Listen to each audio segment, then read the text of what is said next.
I Speak podcast. I'm joined today by Shivam, not the other Shivam, Hi. the Leeds Shivam, but the Liverpool Shivam. And we're here to do a Liverpool review. So Shivam, just tell me a bit about yourself, just so the audience know. It's my name, Shivam. Big Liverpool fan. That's pretty much it, really, to be honest. Big Liverpool fan, and yeah, I've been itching to get these podcasts, just to get views and reviews. We've got another transfer one afterwards, so looking forward just to having a discussion, really. Yeah. I mean, now the season's gone, we can think about it with a clear head, because I think during the season there was a lot of emotions and everything, so I just couldn't really think about the season really from just a calm perspective. Because now that everything's settled, the Euros have happened, we can probably talk about it. I think we'll just go straight into it. Before the season started, what were your expectations of the season? Like, what were you looking at and thinking? Expectations were simple, really. It was to win Premier League or Champions League, wasn't it? We had these discussions on Twitter a couple of times. The whole FC fan base, the whole group. We were so confident going into the season it would be Premier League or Champions League, and I thought with a few additions we made as well, especially with Jota and Thiago, we thought we've really got a good foundation that we've added to it. So as well as 12, 13 really good players, some of which are world class. We've added a world class one, and we've added one in which is a very good prospect. So I was going into it. What about yourself? I was a bit worried, because I think once you win the Premier League, there's not many teams that have gone back to back other than City and a couple of others.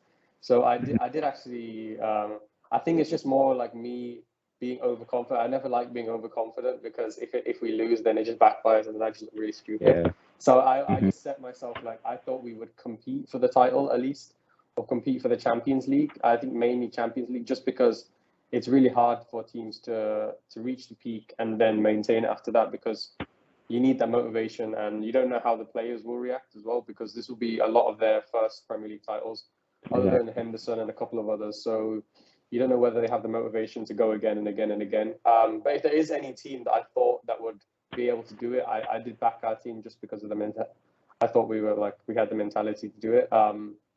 With the signings and everything, I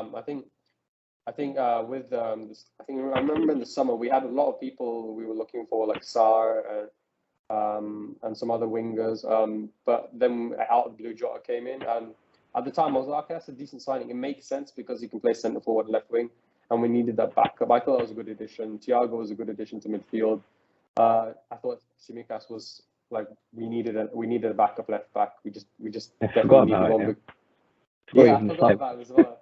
I was just writing down all the signings we made, and I was like, wait a minute, there's someone else in defence we signed. And then I was, let me check the basement, and then I found him. So then,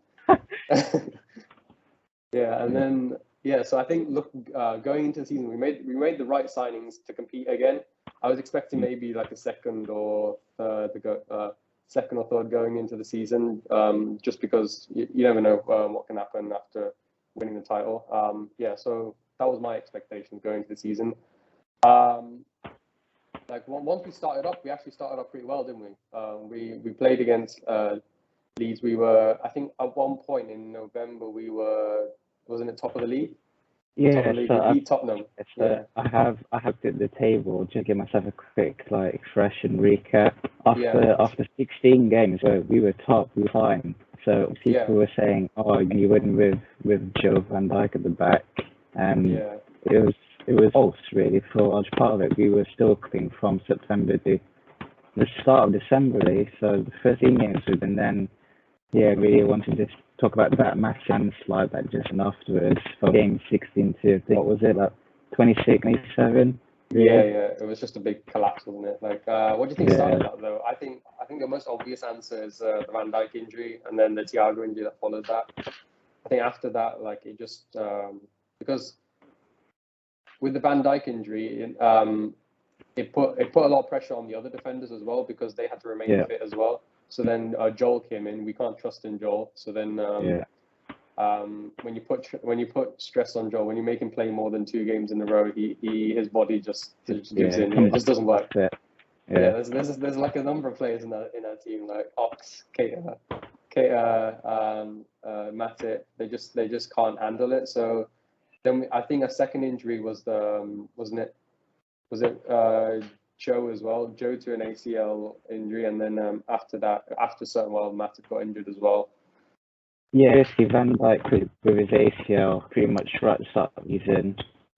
Then we were all saying it's all on Joe and Matip now to get this job done. And then week 8, I think it was the break, and that's when we heard about Gomez's apparently suffered a really serious injury. And I know it was I think a ruptured patella. I think. Yeah, patella. I think he ruptured everything. Might as well. Yeah. And then with Matip, it was just a case of he was fit, but he was always just like almost a deceiver in a way, because he'd be fit for 2 games and then he'd miss out on 2 and then he'd be back. It was always like that until that Tottenham game where we heard he was apparently going to be out for the season. That was in. That was really lucky as well, though, wasn't it? Because it was on the last kick of the game, I think. Like Kane leant into him, I remember, and then he walked on. But I think he fell on the ground. I think for a bit. I didn't think it was that bad. And I think the worst thing about that was we knew, the team knew, like the club knew going into January we had an injury. And they still took so long to get a signing done. And I think that was one of the big reasons why we struggled as well. We waited right until the very, very end. I don't think we were even that proactive in January to try and get a signing, because do you remember like the club was there were like reports from Schalke saying that they had to hand Kabak over to us. Like we weren't as proactive as we thought we were. That's just how I felt. I think do you think like the January transfer window just made things a lot more worse as well? Yeah, definitely. I mean, I think even a lot of players in the squad would have thought, all right, January's here, we've made it halfway. Now hopefully the club will curse back our results, back our performances, and get a new body. Especially from the cases of Henderson and Fabinho, they were probably just praying for that to happen so I can just play on one position again. But even to be honest, I'm shocked. It was like, I think we got right to the start of January, and I was adamant within about 5 or 6 days we're going to see someone new. It's I don't care who it is, as long as you're working legs and you're playing centre, you're fine, you're in. Quiet. But no, when it's about halfway, and then we heard these reports from Maddock and Pearce about how the club wants to try and wait until the right player comes along. I just thought it was really daft and stupid, to be honest. And I thought that we're not serious this season. I was like, we're just going to end up stripping players and messing around, and that's what ended up. I have to be honest. And not only that, you have to remember, when you buy a new player, you can't just throw him straight in all the time. Yeah. Especially with the player profiles we bought with Kabak. He's a young guy from Germany, and you have to remember his confidence wasn't high. Schalke is conceding 3, 4, 5 a game all the time, every week. I think against Bayern, he conceded 8 earlier in the season. So they have the worst defence squad in the league. So you're buying a kid who's out of confidence, bringing him to the champions of England and expecting him just to click instantly. It seemed like a panic buy, don't you think? I think it was a bit panic buy because it came right at the end, actually like the last couple of hours of the window. But you have to remember, this was a player we were looking at the summer previous, so we were kind of tracking him for a while. And then the other one, Davis, I kind of forget that even happened, in all honesty. But as soon as we did sign him, I thought, we're buying a player from the Championship here, so you need that slight adjustment process. It's quicker. It's quicker. You have to just with your mind. It's not so much about your physicality. Like in the Championship, constant 50-50s, aerials. Whereas in this league, it's going to be more on the floor, on your mind. So I thought, he knows the English game. He should be fine, but we've never got to see him play. Yeah, he got stuck in the basement as well, so he's another one. Yeah. You can add that to the list. But I think most people can agree that Davies and Kabak wasn't enough for the time. It just seemed like it was all rushed, and we took whatever we could, and I think even Davies was like a commercial buy. He was bought in terms of like profit. You can just buy him and sell him off for maybe like 2-3 million more than what he actually was bought for, rather than fixing the issue at hand. I think I think that's when like a lot of people realized like Klopp was working with nothing basically. Like he was really being put in the deep end. Like he was offered no support during that time. And I think like those signings were needed, but they weren't the right profile. So, like, what did you make of like just Kabak coming in January? Like his performance overall, because I think he's divided a lot of opinion. Because I think for me, people are comparing him to like Phillips and seeing how he does, and there's a lot of debate on whether to keep Phillips or Kabak. So, like, what have you made of his season overall? He was good, but in the games he played, it's like you have to remember he's a young boy coming into a big team, and he's got to make a big impression straight away. Like he doesn't have anyone's hand to hold. Like he's not next to Van Dijk or even Matip or even Gomez, who's played a lot of games at his age. You know, he's playing now with a defender who's almost just as like inexperienced as he is in that regard. So you know, he did all right. Because I know we can cover this probably in the transfer podcast. Yeah, we'll go into more detail. Yeah, he would have been a player that this summer I would have bought 100%, especially for the prices that were going for him. Yeah, I mean he had weaknesses, and you could see them. They're quite glaring ones. It's like a lot of people were going on about Hayes, like how he was fast, but every time I watched him, he felt just a bit sluggish, especially just for the mark. That was a problem, especially when we play this ridiculously high line. Like it's a joke.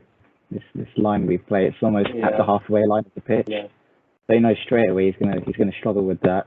But in terms of his actual defending, he was all right. And when he did make a mistake, he seemed like a quick learner.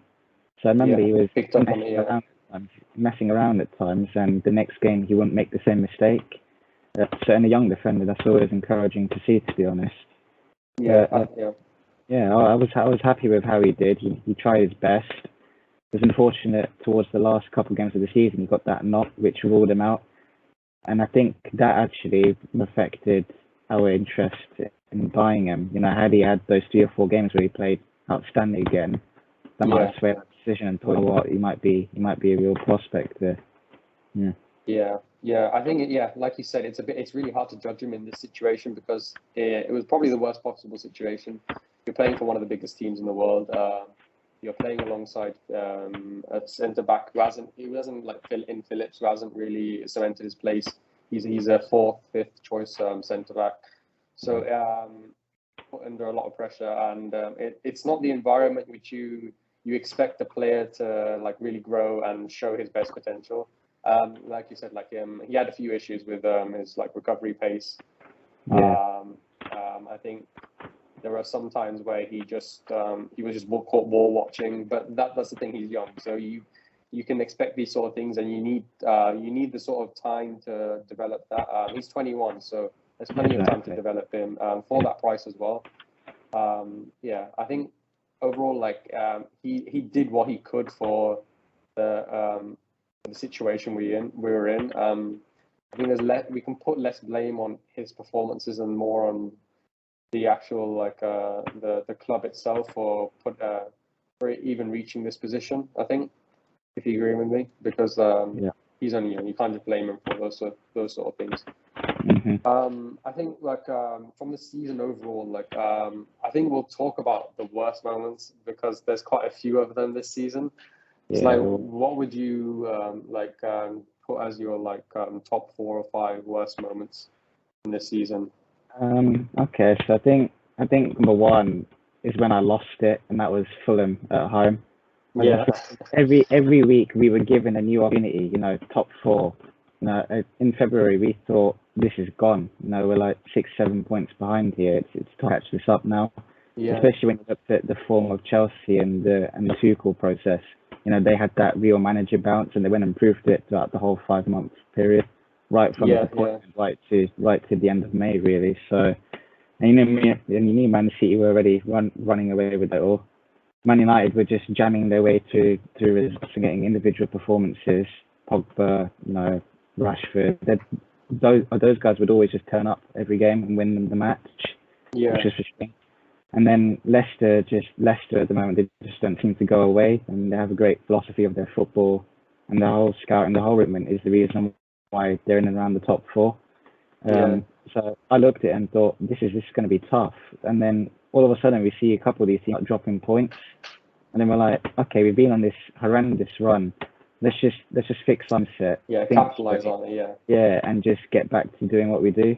And then with Klopp, he made some really like weird lineup in that Fulham game. He changed it around quite a bit. I mean, I think it was Trent was on the bench. And Nico was playing, and Reece as well. Exactly, yeah. And I think we had Mane or Salah out the bench. I think it must have been Mane because Shaqiri was in. And it was just a terrible performance. And the thing is, like, we watched it throughout that run of the 6 losses.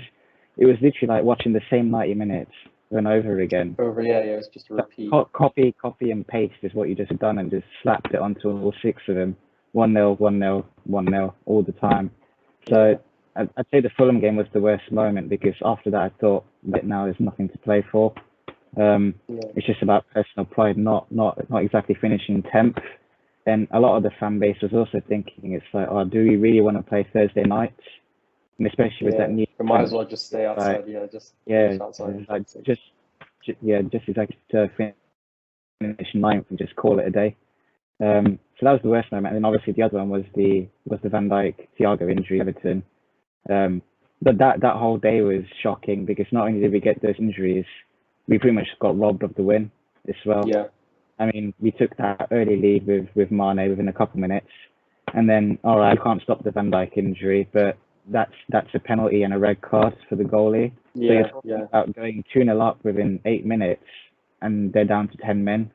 It's a clean slate. And then you can also factor in that if it is 2 after 8 or 10 minutes, that Thiago injury doesn't happen, because Everton will probably sub off a forward, which could have been Richardson at that time, and you'd have just been fine to get through the game and win it comfortably. It's always some buts, but that Everton game was definitely like our end point of the season, where that game had the most effect on what's going to happen for the next couple months. It was a massive blow. It just felt like we were completely robbed of a win. Just because of that decision. It was so close as well. Like, do you think, like, with those losses, the Fulham one, the one we lost 6 in a row, I'll just take it back a bit. You think Klopp was Klopp any blame? Was there any blame on Klopp for those? Because I remember in those games there was a lot of substitutions and midfield selections that were just really poor. And I think there was a part of like Klopp that he made quite a few mistakes in those games. Do you think as well? Yeah, I do. I mean, it's tough to criticize him because of how much we love him and what he put the club and how he's transformed it. The things he's done has been unbelievable. This whole 5-year transformation is insane. But throughout those couple games, he was making mistakes. It was the Fabinho centre back, Fabinho and Henderson centre back pairing, which really just started ringing us off. The whole midfield balance was wrong. You have to remember those two on centre backs at the end of the day, so they're always going to make mistakes.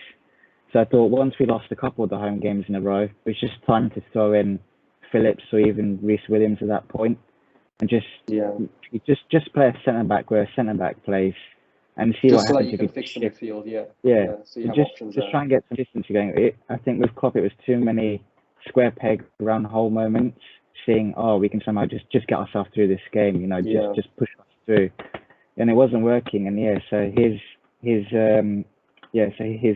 lineups and his tactical ability was definitely questioned. And a lot of people in the fan base questioning that as well. And to be fair, he was going through a bad time, but he did look. He had stuff going on as well. He did look lost in that 2-month period. It's the worst I've ever seen him. Like, even after games and the interviews, he was very erratic, very he never used to answer the journalists the way he did. You can just tell he was feeling the pressure of, he knows he doesn't know how to fix this necessarily, and also thinking in his personal life as well. So he was to blame for some of it, absolutely. Yeah, he was. Yeah, there were some decisions he made. I just thought, like, what the hell is he doing? But I think you can excuse him in some parts just because of his personal life and what was going on. And like at one point, I remember we had 20 different centre back partnerships, and I think it got like 24 or something. It was just a joke. Every week, it's just something new every time. Exactly. And the thing is, Klopp can't decide that. It's like the injuries deciding the centre back partnership, because he would finally have like a centre. settled partnership in what was it, Henderson and Phillips, I remember, against West Ham, and that actually looked not too bad. And then one of them got injured, or it would be Fabinho playing and then he gets injured. So like in some situations, Klopp he made some wrong decisions, but he was also forced. His hand was forced, as in he had a lot of injuries. He couldn't really do anything about it. But like, what do you like? Do you think he was trying too hard to like put in like the leaders and Henderson and everything just so that they could stay on the pitch rather than putting in just like a natural centre back? Because I remember at one point he was adamant of playing Milner and Henderson just so that they were in the team and they had their presence rather than playing an actual centre back. Yeah, but then again, you could argue the fact that Henderson's play midfield was never in question. You know, if he was fit and available, he'd always be playing in midfield. I think will happen next season as well, regardless of who we sign. But I do get your point about how he was trying just to force leaders in because of how many problems we had. But there would have been no problem playing Henderson, Milner, and maybe Jones, and then just putting them at the back. I think his main point was he was trying to protect Williams and Phillips as much as he could. I mean, obviously, I think in that Tottenham game he had no choice. That was Reece Williams' debut, wasn't it? The winner at Anfield, Spurs. Yeah, and he did all right, but he did make mistakes. So I think from Klopp's perspective was let's just train him as much as we can in the training sessions and try and not play him as much. Basically, just trying to help him out and reduce his game time. But I think he should have just gone along with it and ended up playing him. It would have been just beneficial for him and the team. But yeah, Henderson's place was never in question, to be honest, for me anyway. I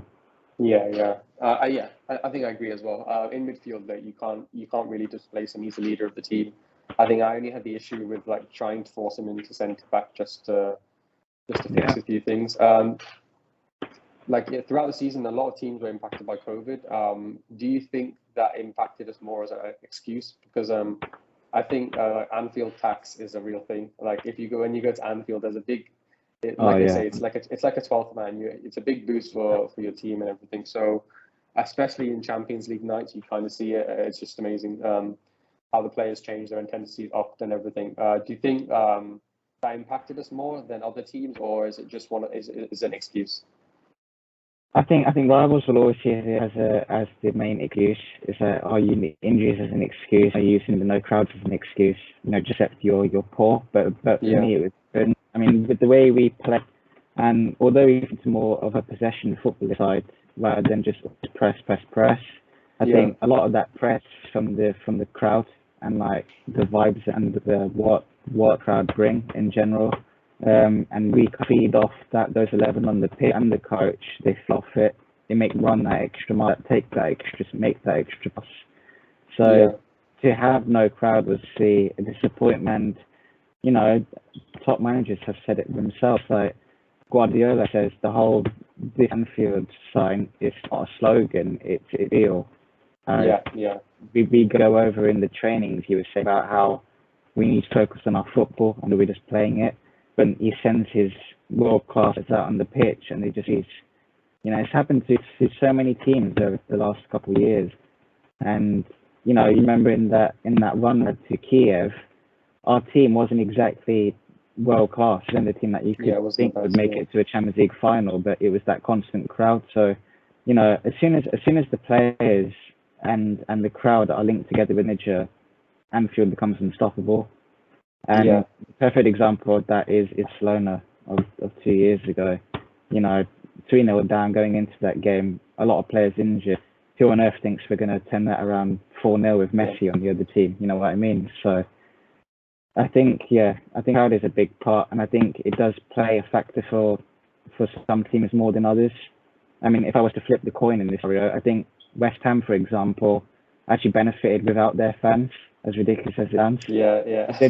They were just able to play with no pressure. If a player makes a mistake, oh well, we move on to the next play. I think with fans, you wouldn't have seen West Ham any of the top four. No chance, not for me. I mean, I might get proved wrong next season, and West Ham fans might find this and clip it. Well, do you think they'll drop performances will drop out next season? The fans are I back. think so. Yeah, I think so. I mean, they finished sixth, didn't they? West Ham sixth. Yeah, Yeah, I think sixth. so. So yeah, so they hit a good spot in the league. I think a lot of it for them relies on if they can sign Lingard permanently. He was really good for them in that 2 3 month period. Yeah, I think they'll drop off into more of a mid-table team, maybe them for 11th. I don't see like 15th, 16th. I just see Yeah, a constant mid-table just a team. little drop off in performances. Yeah. Yeah. Yeah, I remember also like a big issue with this season was the performances of our attackers as well. I remember from Mane was abysmal in some games, and if you look back at the season, he scored what was it? He scored a few goals actually. He scored was it? Do you remember how many it was? I think Was it I looked 11 or just 14? before we just started filming this pod, Yeah, but I think he scored 11 or 12 in the league and one yeah, or two in the Champions League. So numbers wise for a winger, it wasn't that bad. But obviously we as fans and have seen Mane's development of 2 3 4 years. yeah, exactly. So Yeah, we now expect him to hit 20 25 at least all comps. But it wasn't even the goal scoring for me, it was just his football. It's yeah. like once He the couldn't take ball, on a man you anymore. couldn't take on a He match. looked slow as well. Yeah, he's just falling over. Like as soon as you pass him the ball, you're basically giving the other team the ball. That's how it Exactly. was for a long part of it. But I think a lot of people were saying him having COVID affected him with the Yeah, long COVID thing that's been going on. Um, Obviously, you can't say for sure whether that was a fact because you can't scientifically prove it. There isn't to do that yet. yeah. The club won't release anything like that either, so And we don't really know. they wouldn't release it either. Yeah, you're spot on. But it was very weird for me to see him so electric at the start of the season, COVID, play well afterwards for a little bit, but then all of a sudden it's like someone just took his batteries out. Like that's Exactly. it. Yeah. No more Samane exists. It's just he was a shambles. Firmino was a shambles. It was just Yeah. the biggest Salah job of all Yeah, time, which yeah. It was was the Salah carry job. Yeah. yeah. Yeah. So yeah, I think in our attack there were big question marks, especially in that run.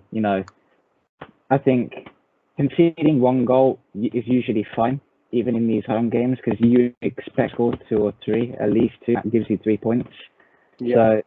So many times people were blaming the defenders. I saw this a lot on socials. It's like, oh, Yeah. it's Williams' fault, it's Phillips' fault, it's Fabinho's fault for playing centre back, it's Henderson's fault for playing sack. But it But starts at the front as well. Yeah. yeah, but they only conceded one goal a game. So as kids or being people who aren't used to playing in that position, they did all right. But it was at the other end of the pitch where we couldn't create and we couldn't score. So you can't go 6 home games without scoring a goal. Pretty much, it's just that's unheard of, isn't it? Really? Yeah. Yeah. Yeah. Exactly. Do you think like how much of the creativity was an issue as well? Like just That's a big problem, and I think that came from obviously Trent's form dipped at the yeah. start of the season. Like I think all Gareth Southgate thing of him kicking him out that squad, like basically put the fire back in his belly, and that's when we saw, oh, this is Trent Arnold again. So he Yeah. had a Yeah. problem. Robertson was exceptional from the start to end of December, and they just started dropping off a little bit, which is natural. These Yeah. The guys, amount of games he was playing as well yeah, the in the amount of past games 3 years, not just this season alone. exactly, yeah. And also the fact that he's constantly playing with a new set partner. And I think Klopp's thinking of it was, especially with Robertson, you now have to play with a more defensive mindset. It's like, I know we push you past the square line and that's your starting position to act that first press. Yeah. But he was definitely told, I saw it a lot of times, he was dropping in to fill in for Kabak and Phillips and Williams a lot of the time. And the same with Yeah. Trent. And we know how it is with our team. It's basically the fullbacks are do all the credit for us. So Yeah. you saw from their assists, it's like they got like 12 or 30 season before And it dipped, last. yeah. Yeah, and they did it the year before. They were hitting Kevin De Bruyne numbers of assists. So that's where our creativity came, and the whole defensive issues basically killed our creativity. And then you have to remember in our squad, from maybe Shaqiri, there's not really a creative player in there. Yeah. Wants to find that through ball, wants to do that pass. It's very just like all players are very system activated. They just play. Yeah, it's a lot of like apply Yeah, pressure and then like recover the ball, play to the fullbacks, and exactly. keep doing that until So they give in. full on intensity, basically. You know, don't let the other the ball and get as much as you can, really. So yeah.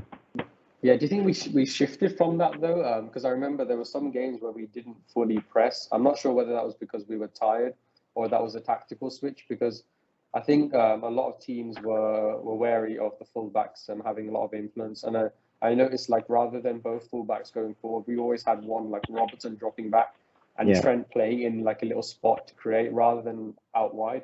So I think I think just from watching a few games, I remember like Sheffield specifically, like Curtis Jones was like, we were playing with like a front four basically of the front three plus Trent, and then Curtis Jones and Trent creating. So do you think there was a tactical switch as well to adjust to that? Because I think what happened was we couldn't really play the high line we wanted to with the centre backs we had. So it's a choice between the two. Either you pressure high with your centre backs, or you press from the front with your attackers, or it's like a in between there. So what do you think about that? I think it was a bit of everything, to be honest. Like I said earlier, I think the press comes from the crowd. You know, they feed that energy, home or away. You know, I think that's just how it is.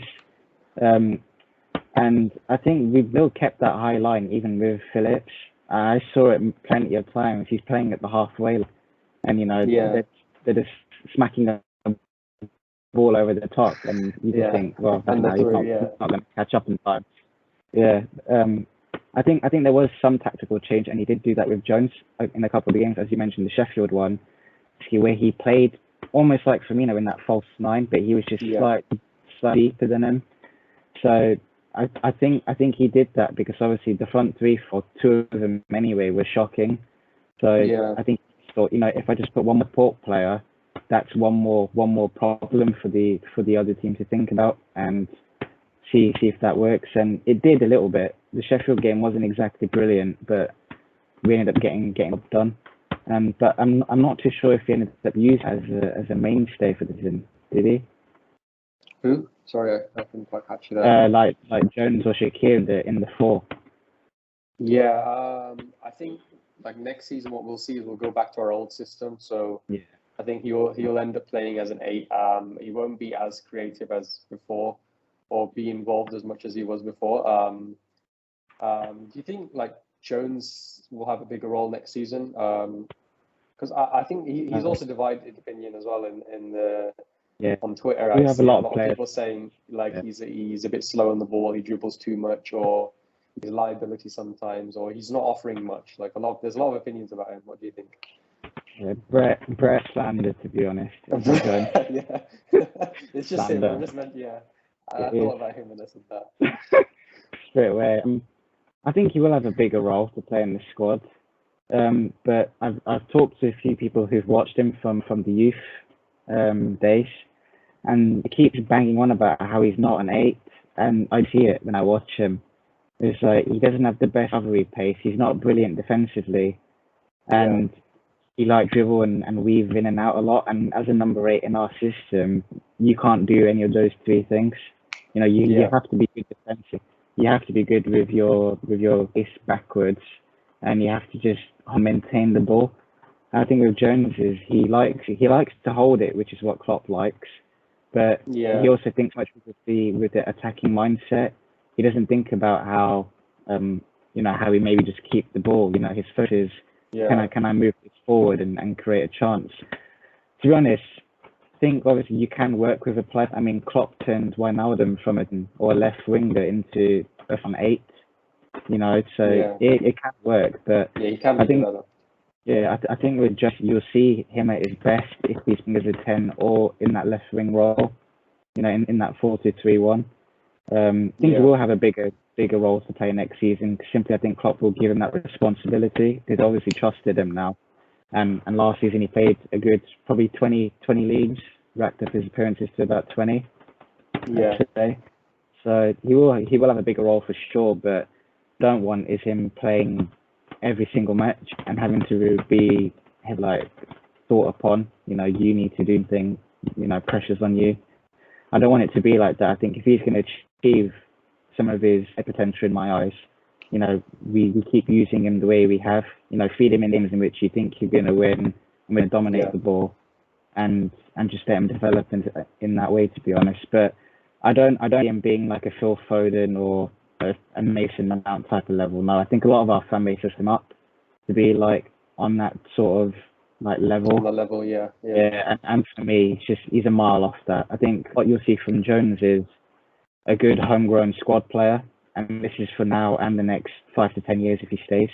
So he'll be that guy who plays 15 to 25 games, plays consistently, but is thought of to be a special player. That's my opinion on Jones, really. Yeah, like he's missing that little like step forward to reach that Phil Foden level. Yeah. I think like there's like a bit of a clash between Klopp and Kurt, as in like the style of play, as in he's a bit limited in the way as an 8, and like you said, like you'd be a lot better forward as a number 10 or a winger, because that's where he played in the youth games as well. Like, you know, this season, how many like do you think VAR had an influence as well? Because I remember the season before there weren't as many bad decisions, but like this season it just seemed like there's so many decisions that just went against us, and I think a lot of other clubs had that issue as well. I remember Arsenal being robbed so many times. Like there was a red card where they just flicked it, and you only noticed that like once you went to the Euros, when the quality of referees went up. That like the VAR was like it was just terrible in the Prem. Yeah, I think VAR did lift us. I mean, the season before, everyone's reason why you won the league was VAR. To be fair, we had a lot of decisions and big moments go our way, but that wasn't the reason we won it. We were just the best team, and the table doesn't lie at the end of the day. But last season, there were so many calls which were silly. You remember the Fabinho one where like it was outside the West Ham, it was outside the box, and they gave it a penalty. Yeah. It was just all sorts. It was mainly coming from the offsides. There were so many goals we scored in crucial moments where you think, right, we finally found the breakthrough needed, and they'd be measuring against a sleeve or a fingernail or a toenail or something. It's like there were quite a number of them. I remember Salah's away to Brighton when he scored. And even in that game as well, there was the penalty decision as well. Exactly. Exactly. Yeah. So we had a lot of. We had a lot of VAR going against us, and people always say, "Oh well, it kind of evened over the season." I don't think it evened out for us. I think a lot of these people on Twitter made make like these tables, VAR over 10, or like it's gone for you and one's gone against you, and how many points it's cost you. We had like a negative number, I remember. Yeah, it was like -9 or something, and I was similar, like -8, -9. So. At the end of the day, I thought VAR cost us a good 6-7 points, and we had those 7 points back on. Isn't that how many points Man United finished on? So that would be a joint second place. Yeah, exactly. We were a lot closer than before. Yeah. So I think with VAR as involved from like a general perspective, the Euros is the perfect way for the Premier League to see and how to use this now. I think really they were trying to overcomplicate it in the Premier League. So many bad calls, taking it too long. Having all these different metrics, like measure against the sleeve, measure against this bit of your body, measure exactly when the ball was kicked. It's just overcomplicating it, and it ended up causing really crappy decisions. I mean, I think Patrick Bamford was saying at Leeds, he scored so many good goals, and he'd be offside from pointing. I'm not sure if you've seen some of them. Yeah, he was like pointing that way for a pass, and then it just gives you an offside. Great. Yeah, you can't call offside on someone pointing. You know, it's stupid.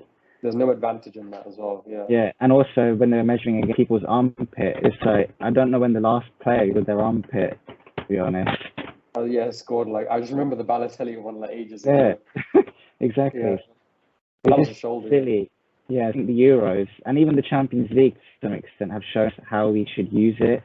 I mean, somebody keeps saying, "Oh, VAR, scrap it. It's terrible." It's not the VAR. It's the people who are using. It's how you use it. Yeah, exactly. Yeah. It's not the computer's fault. You got some idiot running the system and drawing these lines. So it's just about keeping it simple. So I think next season's a big season in our league for VAR.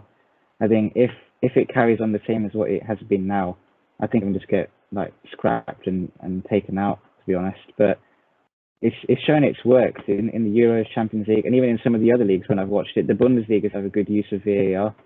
Their offside calls and their penalty calls seem to be working. So I think it's just about fine tuning it and just making sure people aren't taking it too far and making silly decisions from it. Yeah, and there's a lot of grey areas in it as well, because I remember there were not just offsides. Do you remember the Calvert-Lewin decision against Trent when he was on the ground? And then there was a De Bradford for one as well.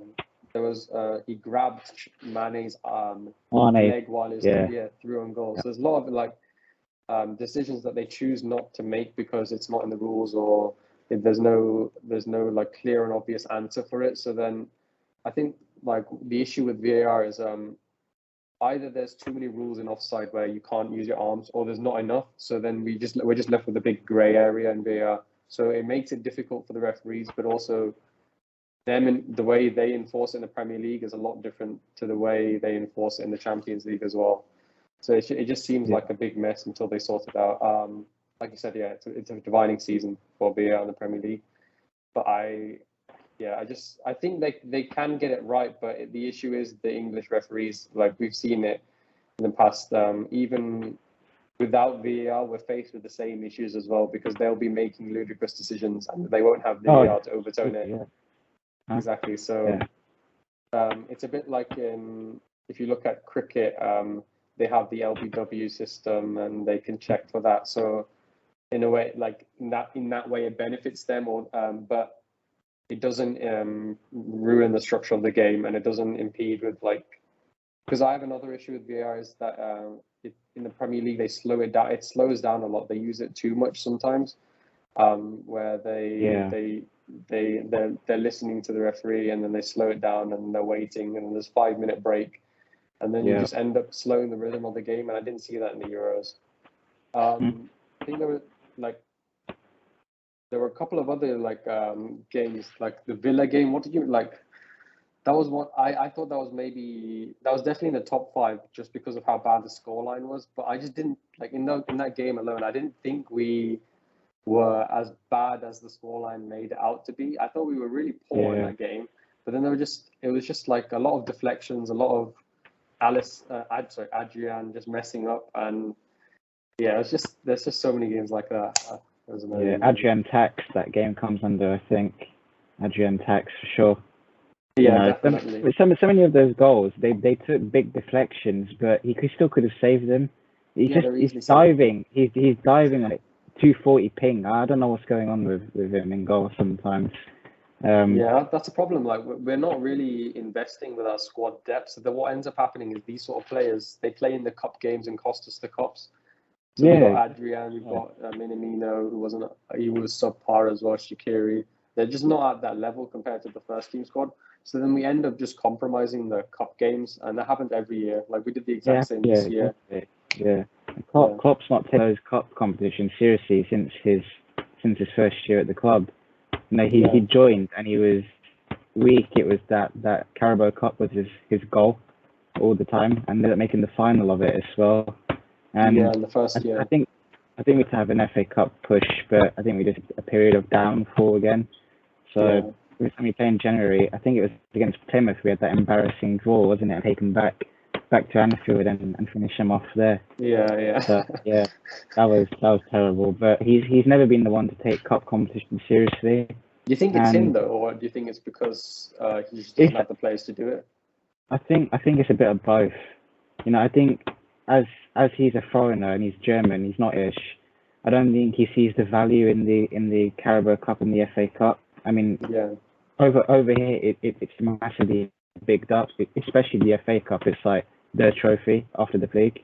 I mean, these guys consider it almost part of the Champions League. It's ridiculous in England. But I think Klopp sees it a different way, and especially because he has the 12 or 13 players that he knows have performed for him and won the big trophies. It's almost like keep them rested, and it's always going for those two and seeing which we can pull off. Yeah, because I've read somewhere that he does like a smaller squad as well. He does like a smaller squad, because he's then able to manage people's egos, and there's not a massive ego shift in the squad.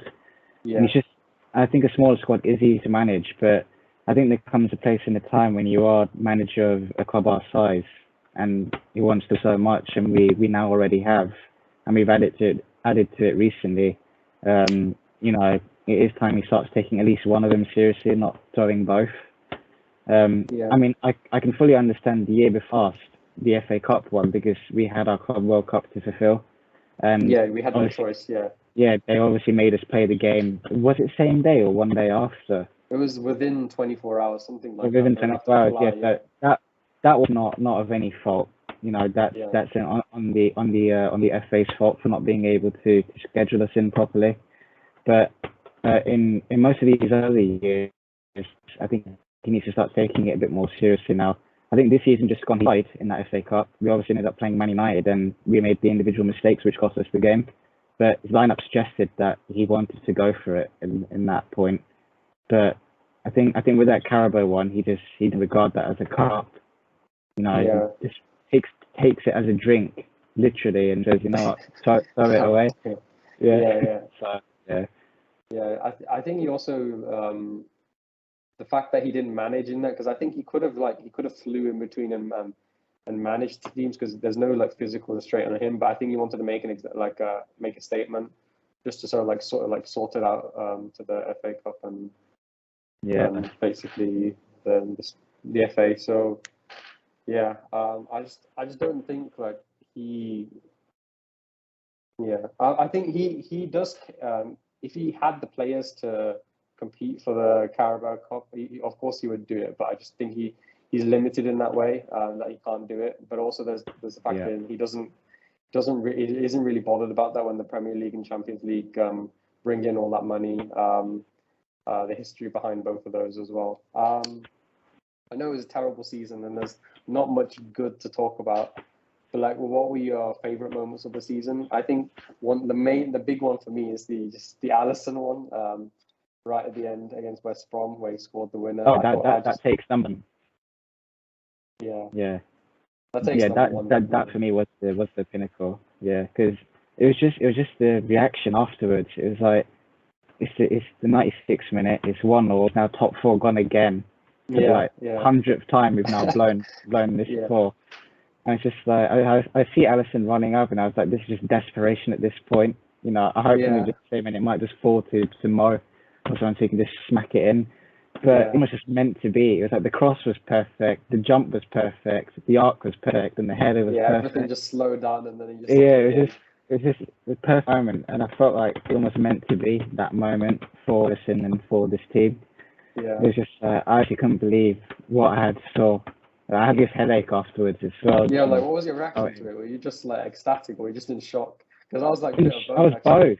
I was just shouting around, getting up, and I was just shocked. I couldn't believe what I saw. I was like, is this real, or does someone need to pinch me and tell me to wake up?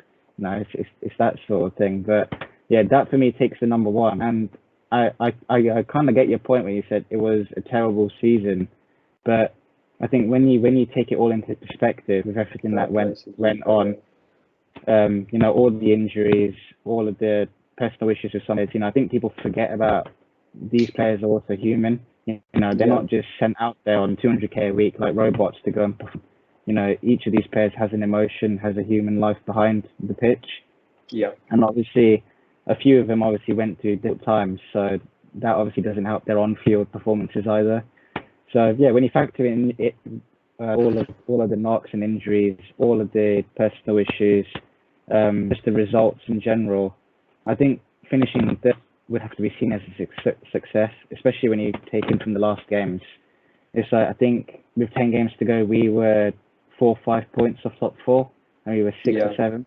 So to climb up those 6-7 points and then finish third, 4 places above, you have to consider it as an achievement at the end of the day.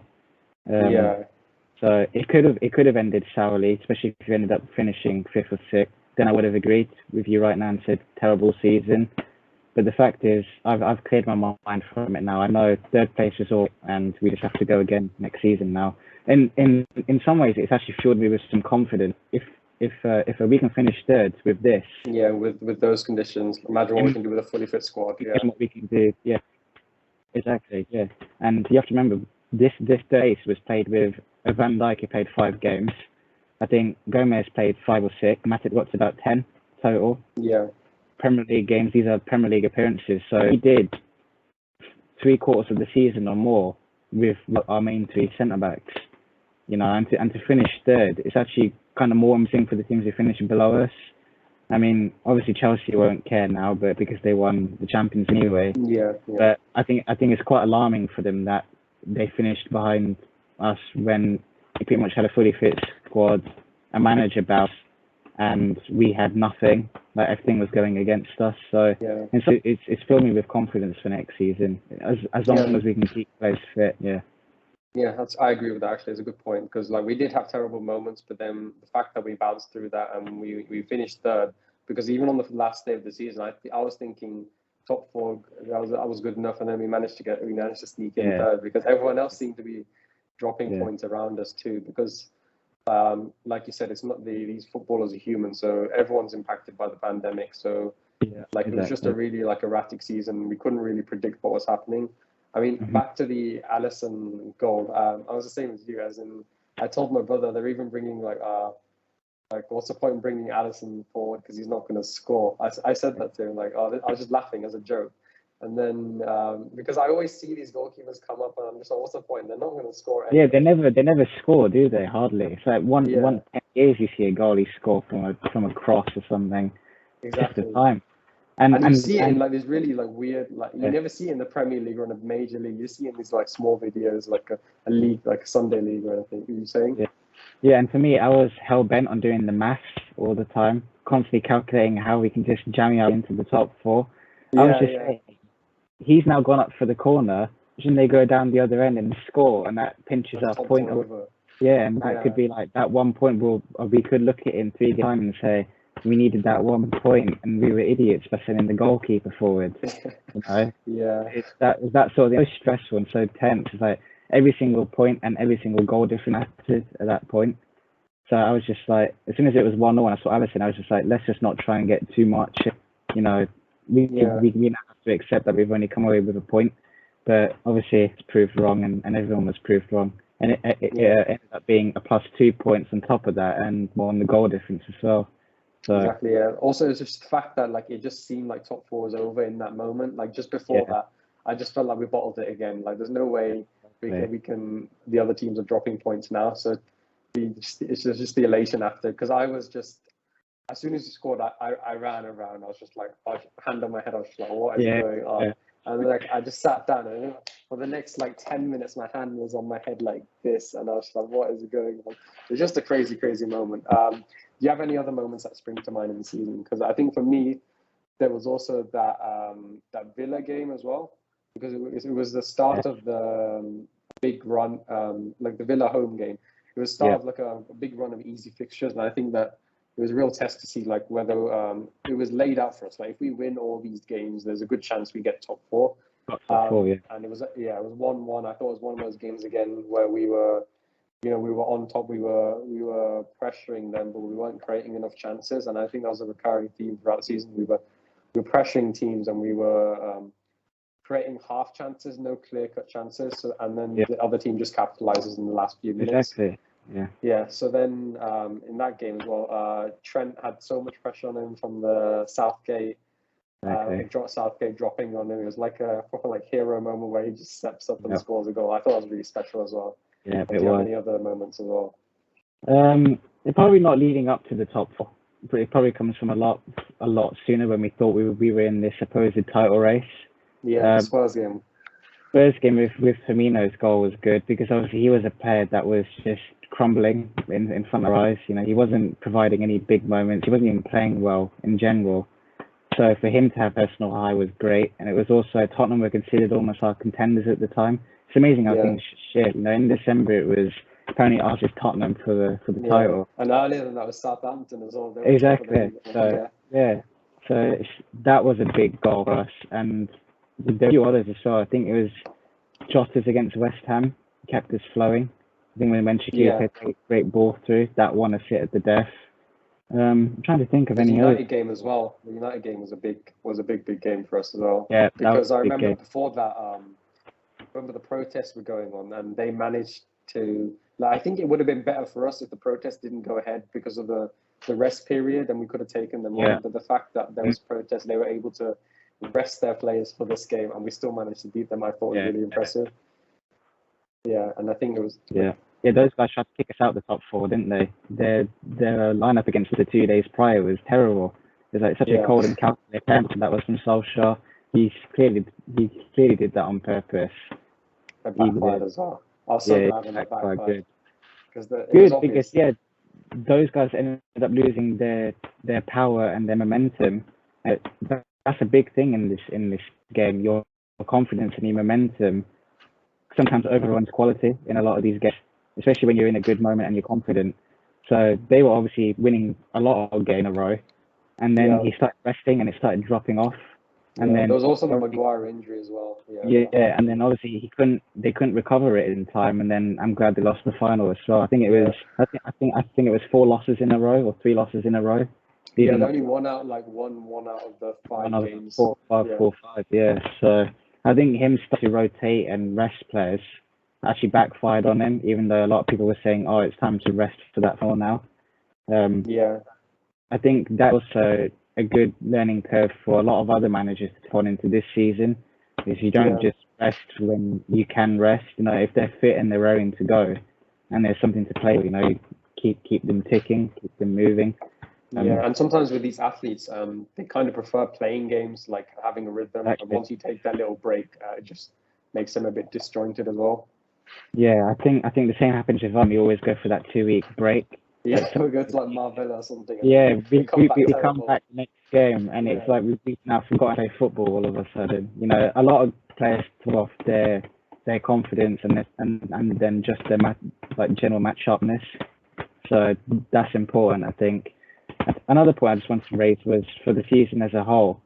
People seem to think we had this awful season, and you kind of have to remember for 25 of the 38 Premier League games, we were title winning form. So remember, we were top after the first 16, and finished up in the last 10.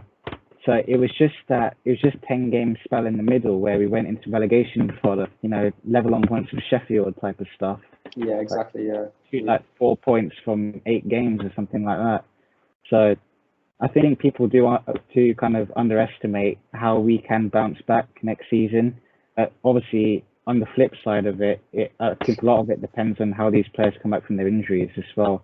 So what I don't want is Virgil playing 50 games a season again. That now doesn't run with me. Because that's not good during the season and long term for him. Because he's at that age where if you push him too much, it might be like permanent.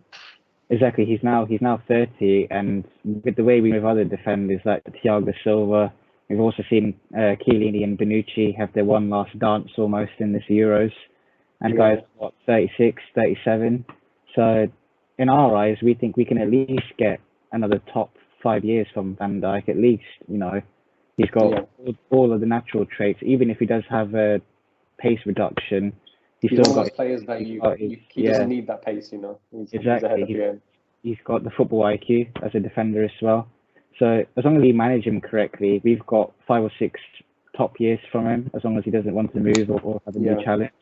But on the other side, if we do start straight 50 games, I think you might see him run down quicker. By the time he gets to about 33, you'll probably see like a massive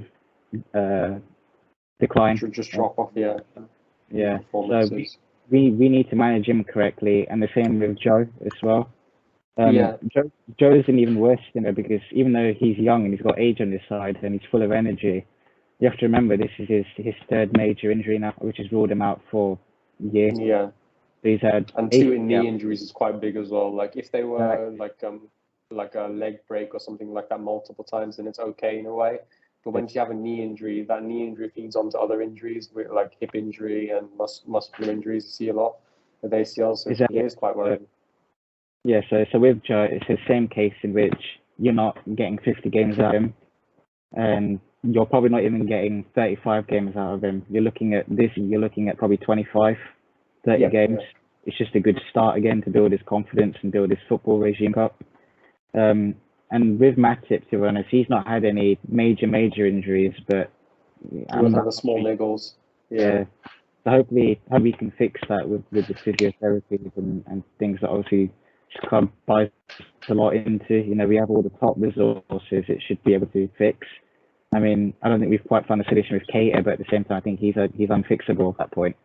Yeah, I think we just keep hoping that he'll do well, but I reached a point where I'm just like, you know what, just whatever happens with him, because That's exactly my mindset with Keita now. It's like I'm just hoping he surprises us this season. Yeah. I don't even regard him part of the squad. It's just that people go over the midfield options, and I stop at Milner afterwards, and I put Ox and Keita below. It's just like in a circle, leave them out. So I'm hoping one of them can surprise. You know, just help out. So if we get our centre backs fit and playing at their regular levels, keeping them healthy, getting out of them, but also rotating well. If Konate hits the ground running and starts off and gets into a great centre back, and then we get a surprise hit Ox, maybe get some sort of decent performance from Firmino, then I think you are looking at a team that can probably end up challenging for the league and maybe winning it again. So that's obviously the hope and the goal. So let's see what happens. Yeah, that's the goals for next season. I think that's a good way to end it, actually. I think. Yeah. So I think thanks for watching, guys. I think we'll be doing a transfer video up soon, so don't forget to check that out. And thank you, guys. So I'll see you around.